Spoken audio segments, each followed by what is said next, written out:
A very good evening and welcome to this Wednesday's edition of Primetime News, coming to you live and direct from our News First studios here in Colombo. For the News First team, I'm Mariam Gunamichaya. Before we head on to our stories in detail, here is a look at your headlines.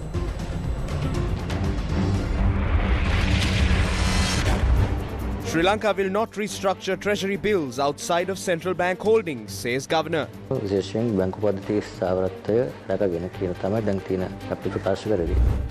Rajapaksas from power was the work of a third-party conspiracy, says Namal Rajapaksa. Anti-Terrorism Act paves the way to label citizens as terrorists, warns experts. Law Asia expresses concern over judicial independence. Supreme Court should not be summoned to explain judicial orders to anyone, says the Bar Association of Sri Lanka. Prices of kottu and fried rice reduced by 100 rupees. Donald Trump pleads not guilty to 34 felony counts in hush money case. On to your lead story this evening. Central Bank Governor Dr. Nandalal Veerasinghe says that certain measures will be taken only in relation to the treasury bills that have been purchased by the CBSL in connection with the domestic debt restructuring process. He points out that no change will be made in respect of treasury bills and bonds purchased by other parties. Stabilization of Sri Lanka's domestic debt and foreign debt repayment process is one of the goals given to Sri Lanka by the International Monetary Fund in connection with the Extended Fund Facility. The International Monetary Fund emphasizes that the Sri Lankan authorities should announce the measures taken regarding domestic and foreign debt by the end of April this year. The International Monetary Fund has also announced that it will focus on alternative measures for domestic debt with the aim of providing liquidity relief to the Sri Lankan government. What is domestic debt? As the revenue was insufficient to meet government expenditure, it had to continuously borrow from local and foreign sources in the recent past. The government has obtained domestic debt through treasury bills, treasury bonds, central bank advances and other credit facilities. According to the central bank, the total domestic debt of Sri Lanka is 13,189 billion rupees. Out of which 4,126 billion rupees was taken from treasury bills and another 8,722 billion rupees was taken from treasury bonds. 62.4% of the total 4,126 billion rupees of treasury bills was purchased by the central bank. When you took over this post over a year ago, you said the country was like a vehicle moving towards an abyss. You said failing to stop it would be catastrophic. Where is this vehicle now? In the future, the journey would be much more difficult and there would be some challenges.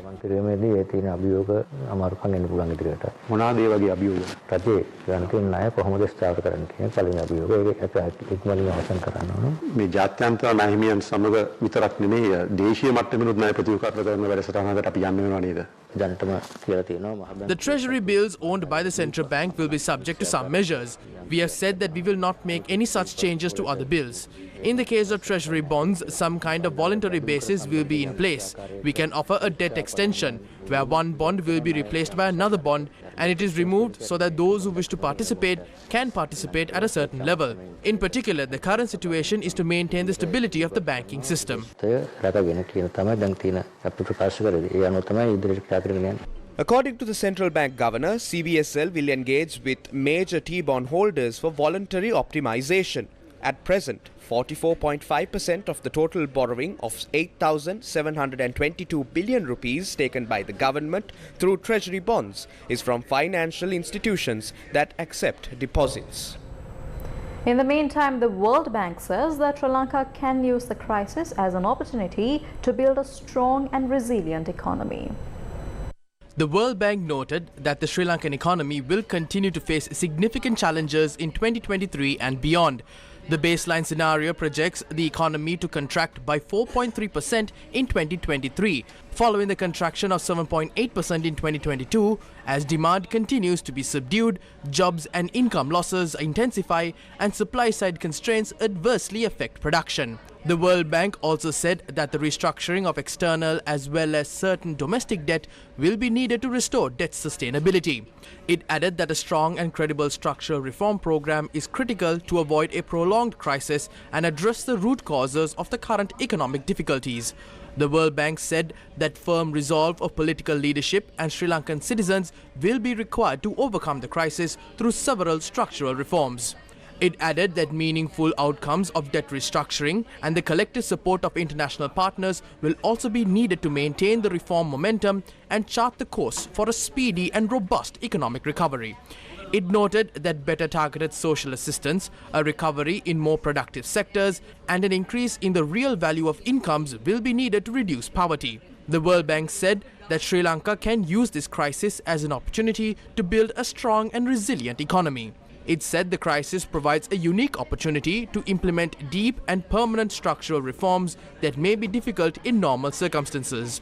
The World Bank said that higher income groups in particular will need to take more of the burden to protect the poor and the vulnerable as Sri Lanka embarks on this journey towards a stronger and more resilient economy. The Asian Development Bank's annual flagship economic publication, the Asian Development Outlook or the ADO April 2023, forecasts Sri Lanka's economy to contract further in 2023 before it begins a gradual recovery in 2024 as the country navigates an unprecedented economic crisis. The ADB said that Sri Lanka's recovery from the crisis hinges on timely progress on debt relief and steadfast implementation of reforms. Sri Lanka entered the crisis on a weak footing as pre-pandemic macroeconomic vulnerabilities, policy missteps and shocks left the country with thin buffers on the eve of the pandemic. ADB Deputy Country Director for Sri Lanka, Utsaf Kumar, said that Sri Lanka has a long road to recovery and it will be critical to ensure the poor and vulnerable are protected. SLPP parliamentarian Namal Rajapaksa has said that removing the Rajapaksas from the posts of President and Prime Minister was part of a third-party conspiracy. He made these comments during a live online forum on Tuesday. Even today, we have no issue with the struggle, but we have an issue with those involved in the struggle. We must bear in mind that every single person that was involved in the Aragalaya was a pawn of a third party. You will understand that later on in the struggle, you were a pawn of a third party. If you take a look at the IMF and the Western mechanism along with the patterns of many other countries, a similar process and pattern can be witnessed there. When you say go home Gota, the Prime Minister is in line to the presidency. That is why there was a call for Mahinda Rajapaksa to step down before Gotabaya resigned. Those who led the campaign were never non-partisan. They were aware that when Gotabaya Rajapaksa steps down, the next president would be Mahinda Rajapaksa. That is why they strategically had Mahinda Rajapaksa removed, and the next Prime Minister was eventually made the President. Most of the time, a third-party force was in play. The former officials were also pawns in this. I am not sure if they were aware of it or if they were unaware. However, every single one of them were a part of this conspiracy. That is why everything stopped at once. I hope you would be able to understand the force that was operating it all and those who were involved in it. The people in Argentina, a country that is also in crisis, are protesting against their government. This is what happened to the country's provincial minister during a protest.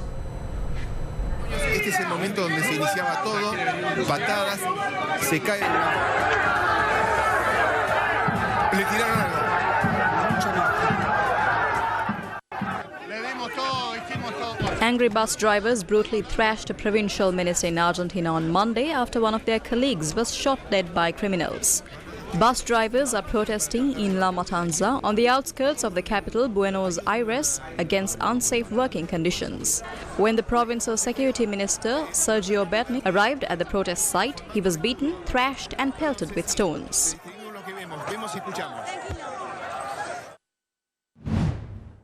Recently, petroleum workers in Sri Lanka protested against attempts to sell the Ceylon Petroleum Corporation to 3 overseas firms. 20 trade union leaders and employees have been sent on compulsory leave following the protests. Among them is the SLPP trade union leader for the Ceylon Petroleum Corporation.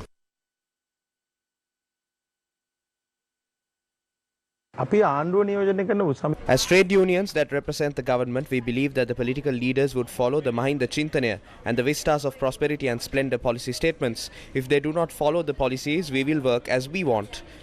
If they are trying to sell the CPC under the guise of protecting national assets, and if they are trying to re-implement Ranil Wickremesinghe's policy, we will stand against it. Parliamentarian Namal Rajapaksa also weighed in on the matter and voiced his opinion. We will hold discussions with the trade unions attached to our party soon. We will not allow any injustice to occur to them. We won't hinder investments flowing into the country either. We will support it fully.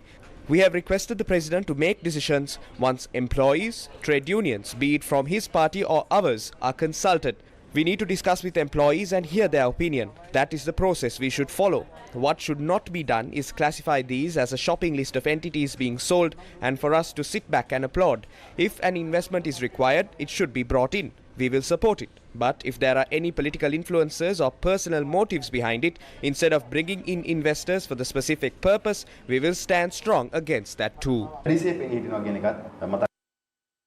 The former Assistant Secretary of the Ceylon Bank Employees Union expressed his views regarding the trade union action being taken by leaders of trade unions.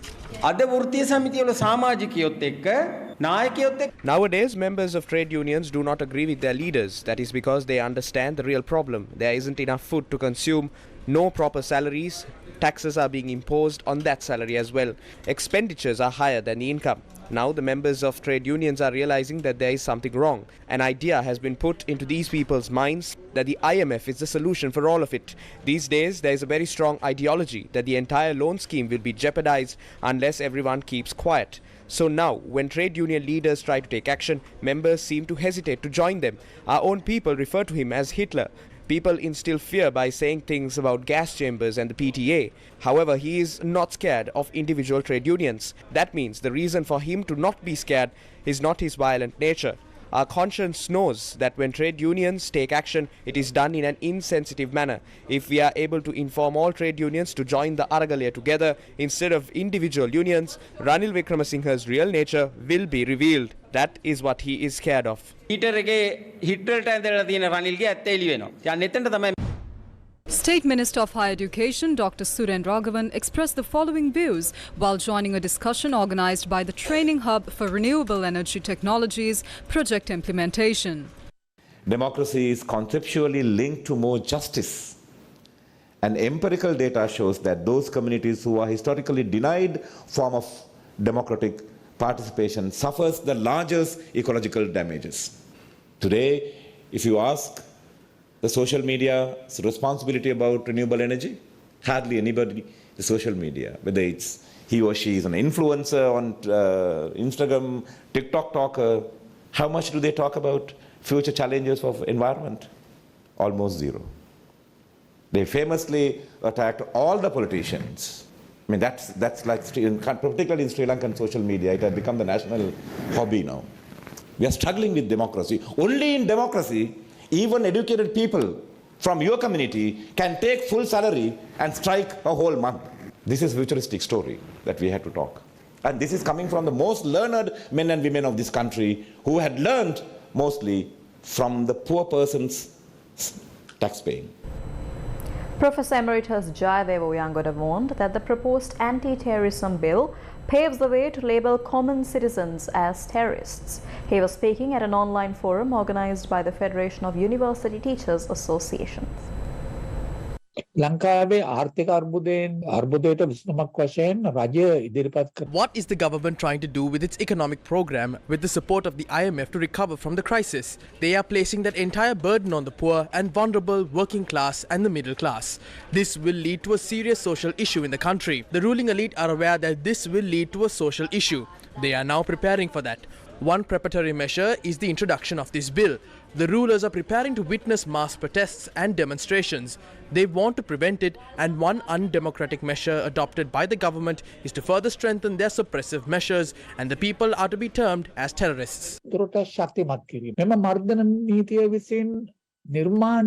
Jayadeva Uyangoda also made the following comments. This government, the present government, is a kind of a politically hybrid government, a coalition. One can read the proposed anti-terrorism legislation as a direct response to the citizens' protest movement last year, the continuation of citizens' protests this year amidst a very serious economic, social, and political crisis. At one level, ATA is a continuation of PTA in a much more repressive form. At another level, it has a new element that the terrorism that it seeks to counter is actually citizens' political activism. The Section 82 clearly says about the president's power to make proscription orders. The proscription order, the president can issue any time if he has reasonable grounds to believe. I mean, we don't need to be categorized as terrorists to prescribe such trade unions. Even though we are not terrorists, if president has reasonable grounds to believe that this organization is acting in an unlawful manner, prejudicial to the national security of Sri Lanka, that organization can be prescribed. So if some media is trying to show or give the publicity to a protest or any kind of media activity, so under this act, it can be counted as an encouragement of terrorism. Cabinet Minister Mahinda Amaraveera commented on the Anti-Terrorism Act. You can have a look when the bill is presented. There are many who want to make the country dysfunctional. They oppose this. At this time, the people need to have peace with zero terrorism. The people need to have a peaceful life. We hope to fulfill the aspirations of the people. Leader of the JVP, Anukumara Disanayaka, commented on the proposed anti-terrorism law at the Il Mahaviru Samaruwa event held in Matale today. What is the government up to these days? They are planning to introduce a new suppression act. That is the anti-terror law. According to it, the president can declare any service as an essential service and issue a gazette. If that essential service is disrupted, any organization can be proscribed, any person can be arrested and be detained. If someone calls for his release, that person too can be arrested. If a Facebook post is uploaded criticizing the arrest, the publisher can be arrested as well. What we will have left is a mouth to praise them and to consume food.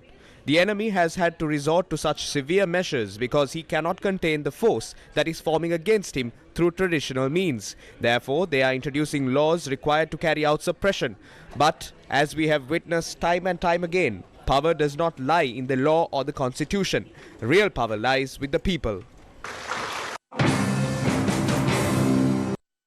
The Inter-University Students' Federation noted that the anti-terrorism bill is presented to counter the people's mandate against the government. WhatsApp status එකක් දාන්න බෑ. Facebook. With this act, one cannot post a WhatsApp status, Facebook comment, Facebook post, banner or even a poster. One would not be able to carry a banner for a protest. On one hand, protesting, striking and everything of that sort is labelled as terrorism.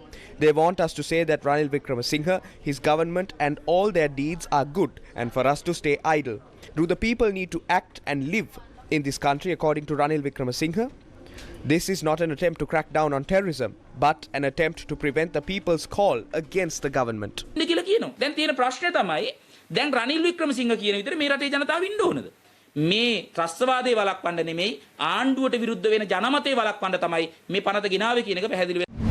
Law Asia has expressed concern over the possible threat to the independence of the Sri Lankan judiciary. The Law Association for Asia and the Pacific noted that it understands that the Parliamentary Committee of Privileges is presently looking into whether there has been any breach of parliamentary privilege by Supreme Court proceeding.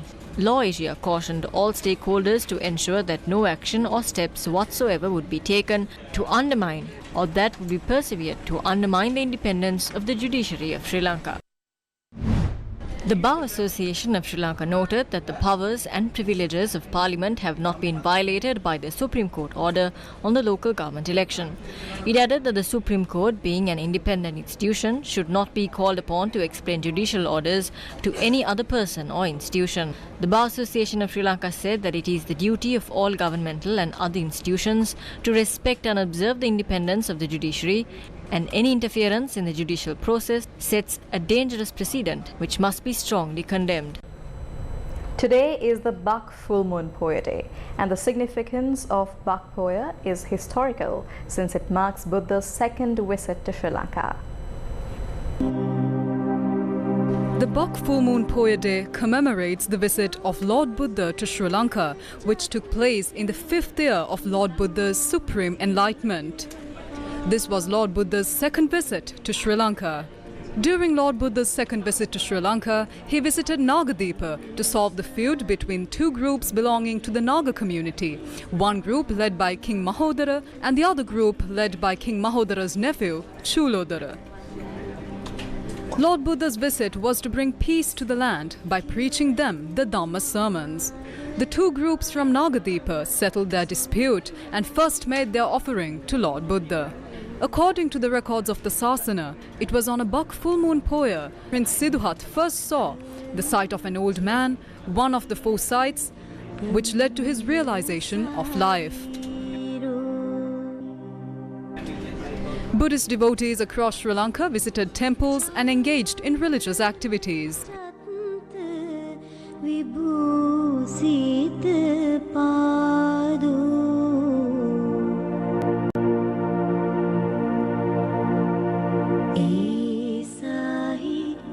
A Sambuddha Puja took place at the Buddha statue located at the Shakya Malakaya opposite the head office premises of the Capital Maharaja Group. PE Plus, which is a part of the Capital Maharaja Group, supported this deed.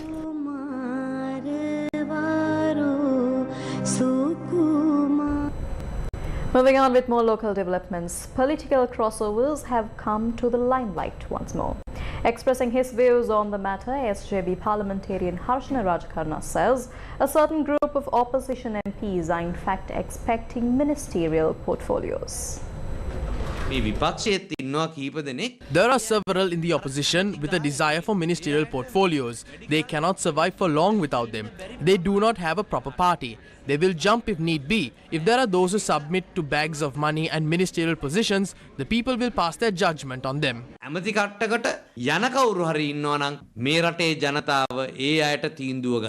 දැන් රාජිත සේනාරත්න මන්ත්‍රීතුමා ඊයේ ප්‍රකාශයක් කරනවා මාධ්‍යයට මේ ඔක්කොම ගැළපෙන නිසා අපි මේකට සහයෝගය දෙන්න ඕනේ කියලායි මොකක්ද කිව්වේ කතාවට සහයෝගය ලබා දෙන්න ඕන. We will support from the opposition when it is required.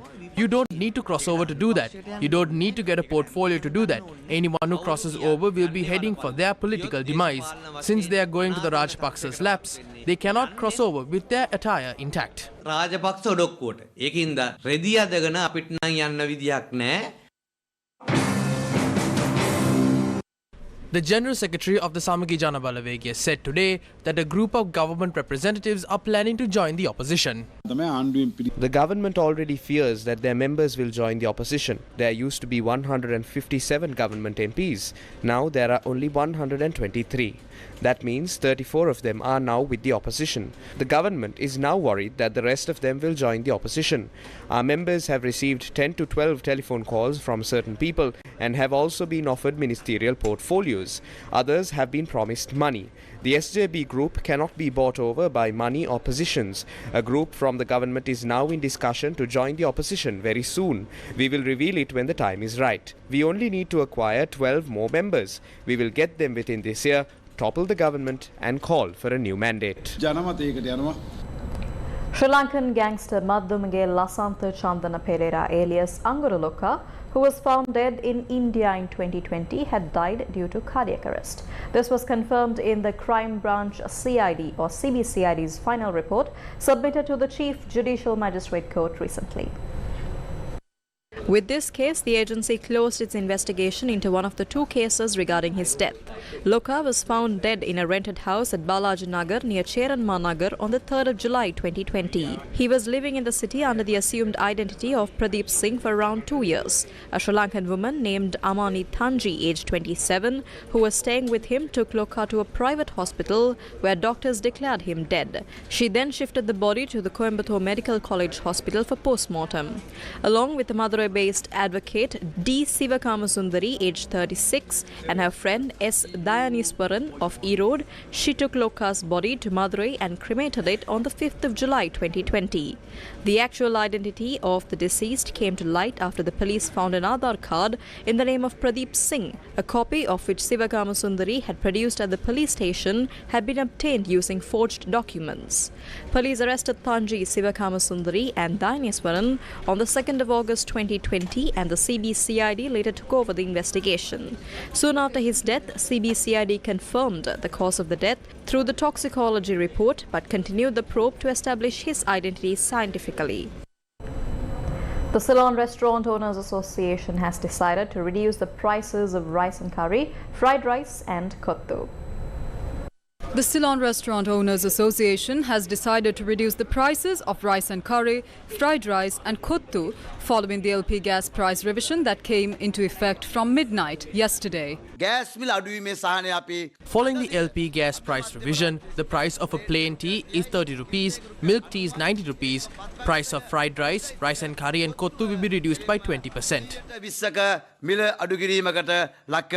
The All Ceylon Bakery Owners Association said that it is not possible to reduce the prices of bakery products until bakeries are provided with eggs at a cost of 35 rupees per egg. 2 books on litigation and justice were launched by the Centre for Policy Alternatives in Colombo on Tuesday. 2 books titled Salient Aspects of the Public Interest Litigation Jurisprudence in Sri Lanka and Elusive Justice and Emblematic Cases in Sri Lanka were launched today. The books were launched at the event by the Research and Advocacy team of the Centre for Policy Alternatives. The books were edited by attorney Bhavani Fonseca and attorney Louis Ganesadasan. This book is more about thematic issues, drawing on the public interest litigation experience that CPA has for the last 25 years. We hope that if you look, when I'm going through the chapters, I'm sure you will see it, each chapter can be a seminar on its own, it can be a book on its own. But we hope that this will be a starting point for practitioners, for researchers, for students, when they want to look at these issues. And we hope that they will delve into this much more because there's a rich jurisprudence to delve into. The event was attended by many parliamentarians and human rights activists. The Special Task Force raided a cannabis cultivation in the Velamvita Reserve on Tuesday. The raid was carried out based on a tip-off received by the Haputule STF camp. The raid was carried out by a team of officers led by Commanding Officer Police Inspector G.A.B. Lalin. The raid was carried out in Amakolara Galwadia area in the Koslanda Velamvita Reserve. The cultivation contained 24,450 cannabis plants.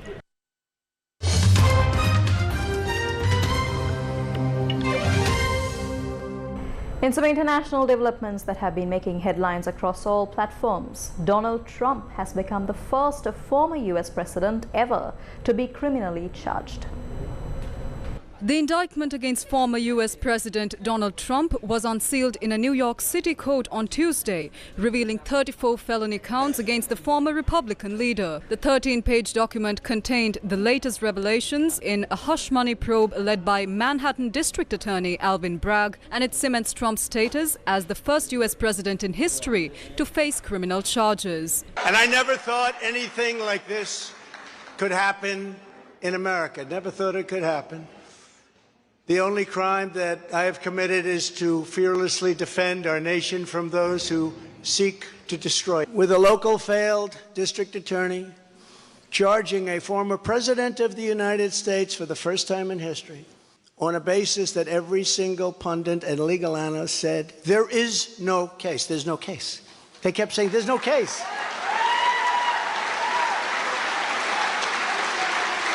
Virtually everyone. But it's far worse than that, because he knew there was no case. That's why last week he delayed for a month and then immediately took that back and threw this ridiculous indictment together. Came out today, everybody said, this is not really an indictment, there's nothing here. My lawyers came to me and they said, there's nothing here. They're not even saying what you did. The Manhattan grand jury's investigation was previously thought to center around $130,000 allegedly paid to an adult film star to buy her silence in the lead-up to the 2016 presidential election. But the Manhattan District Attorney's Office unveiled a much broader scope in its charges, accusing the former president of, quote, repeatedly and fraudulently, unquote, falsifying records to conceal, quote, damaging information from the voting public, unquote. Outside the Trump Tower skyscraper and the Manhattan Criminal Court, hundreds of protesters gathered to voice their support either for the prosecution or for Trump.